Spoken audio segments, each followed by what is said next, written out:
السلام علیکم ورحمۃ اللہ وبرکاتہ۔ بسم اللہ الرحمن الرحیم۔ شروع کرتے ہیں اللہ کے نام سے جو بہت بڑے مہربان نہایت رحم والے ہیں۔ اللہم صلی اللہ سیدنا محمد مبارک وسلم۔ نحمدہ ونصلی ونسلم علی رسولہ الکریم وعلی وصحبہ واتباعہ الحماۃ للدین القویم۔ دین کی خاطر سختیوں کا برداشت کرنا اور تکالیف مشقت کا جھیلنا۔ حضور اقدس صلی اللہ علیہ وسلم اور صحابہ کرام رضی اللہ عنہم نے دین کے پھیلانے میں جس قدر تکلیفیں اور مشقتیں برداشت کی ہیں، ان کا برداشت کرنا تو درکنار، اس کا ارادہ کرنا بھی ہم جیسے نالائقوں سے دشوار ہے۔ تاریخ کی کتابیں ان واقعات سے بھری ہوئی ہیں، مگر ان پر عمل کرنا تو علیحدہ رہا، ہم ان کے معلوم کرنے کی بھی تکلیف نہیں کرتے۔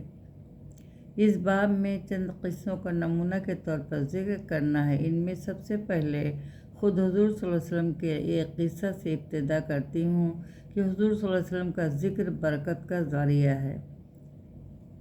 حضور اکرم صلی اللہ علیہ وسلم کے طائف کے سفر کا قصہ۔ نبوت مل جانے کے بعد 9 برس تک نبی کریم صلی اللہ علیہ وسلم مکہ مکرمہ میں تبلیغ فرماتے رہے اور قوم کی ہدایت اور اصلاح کی کوشش فرماتے رہے، لیکن تھوڑی سی جماعت کے سوا جو مسلمان ہو گئی تھی اور تھوڑے سے ایسے لوگوں کے علاوہ جو باوجود مسلمان نہ ہونے کے آپ کی مدد کرتے تھے، اکثر کفار مکہ آپ کو اور آپ کے صحابہ رضی اللہ کو ہر طرح کی تکلیفیں پہنچاتے تھے، مذاق اڑاتے تھے اور جو ہو سکتا تھا اس سے درگزر نہ کرتے تھے۔ حضور صلی اللہ علیہ وسلم کے چچا ابو طالب بھی انہی نیک دل لوگوں میں تھے جو باوجود مسلمان نہ ہونے کے حضور کی ہر قسم کی مدد فرمایا کرتے تھے۔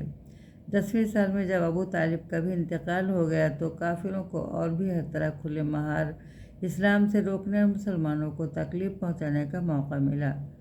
حضور اقدس صلی اللہ علیہ وسلم اس خیال سے طائف تشریف لے گئے کہ وہاں قبیلہ ثقیف کی بڑی جماعت ہے، اگر وہ قبیلہ معلوم مسلمان ہو جائے تو مسلمانوں کو ان تکالیفوں سے نجات ملے اور دین کے پھیلنے کی بنیاد پڑ جائے۔ وہاں پہنچ کر قبیلہ کے 3 سرداروں سے جو بڑے درجے کے سمجھے جاتے تھے گفتگو فرمائی اور اللہ کے دین کی خاطر کی طرف بلایا اور اللہ کے رسول کی یعنی اپنی مدد کی طرف متوجہ کیا، مگر ان لوگوں نے بجائے اس کے کہ دین کی بات کو قبول کرتے یا کم سے کم عرب کے مشہور مہمان نوازی کے لحاظ سے ایک نووارد مہمان کی خاطر مدارات کرتے، صاف جواب دے دیا اور نہایت بے رخی اور بد اخلاقی سے پیش آئے۔ ان لوگوں نے یہ بھی گوارا نہ کیا کہ آپ یہاں قیام فرما لیں۔ جن لوگوں کو سردار سمجھ کر بات کی تھی وہ شریف ہوں گے اور مہذب گفتگو کریں گے۔ ان میں سے ایک شخص بولا کہ اوہو، آپ ہی کو اللہ نے نبی بنا کر بھیجا ہے، نعوذ باللہ۔ دوسرا بولا کہ اللہ کو تمہارے سوا اور کوئی نہیں ملتا تھا جس کو رسول بنا کر بھیجتے۔ تیسرے نے کہا میں تجھ سے بات کرنا نہیں پسند کرتا، اس لیے اگر تو واقعی نبی ہے جیسا کہ دعویٰ ہے تو تیری بات سے انکار کر دینا مصیبت سے خالی نہیں، اور اگر جھوٹ ہے تو میں اس ایسے شخص سے بات کرنا نہیں چاہتا۔ اس کے بعد ان لوگوں سے نا امید ہو کر حضور نے اور لوگوں سے بات کرنے کا ارادہ فرمایا کہ آپ تو ہمت اور استقلال کے پہاڑ تھے، مگر کسی نے بھی قبول نہ کیا، بلکہ بجائے قبول کرنے کے حضور سے کہا کہ ہمارے شہر سے فوراً نکل جاؤ اور جہاں تمہاری چاہت کی جگہ ہو وہاں چلے جاؤ۔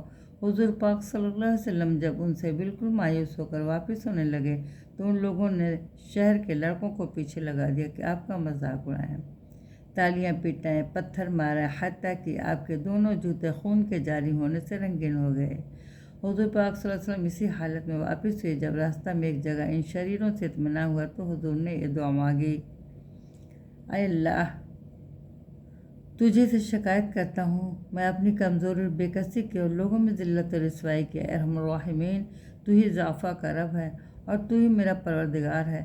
تو مجھے کسی کے حوالے کرتا ہے، کس کے حوالے کرتا ہے؟ کسی اجنبی بیگانہ کے جو مجھے دیکھ کر تجھ روح ہوتا ہے اور مجھے منہ چڑھاتا ہے، یا کہ کسی دشمن کے جس کو تو نے مجھ پر قابو دے دیا۔